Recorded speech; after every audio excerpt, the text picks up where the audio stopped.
میں نے تفسیر پڑھاتے ہوئے اس بات کا اہتمام کیا ہے کہ قرآن شریف سے متعلق کوئی کتاب کوئی علم مجھ سے رہ نہ جائے. بیان کروں یا نہ کروں وہ میری مرضی ہے، وہ ضرورت کو دیکھوں گا، مگر مجھے خود پتہ ہونا چاہیے.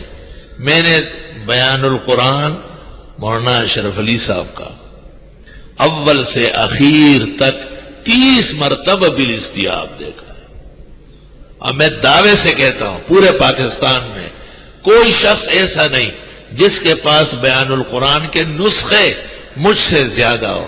33 قسم کی بیان القرآن میرے پاس موجود ہے، ہر نسخہ.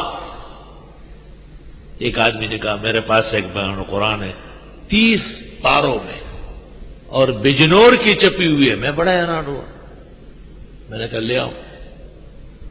میں لاہور میں ٹھہرا ہوا تھا، طالب علم پشاور سے پہنچ گیا بیان القرآن.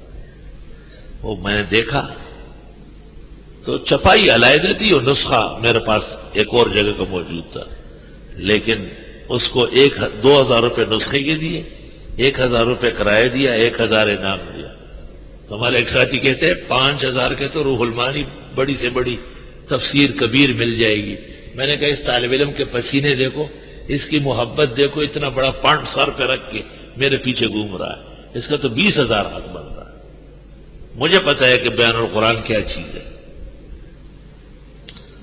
ہمارے یہاں ایک پڑوسی کے پاس بیان القرآن کے خاص نسخہ تھا، تو مجھے کہا کہ میں نے آج آپ کے درس میں جو باتیں سنی ہے اس نسخے کا میں حقدار نہیں ہوں، اٹھا کر مجھے لا کے دیا، آپ رکھیں. صحیح معنی میں حکیم الامت کے آپ جاننے والے.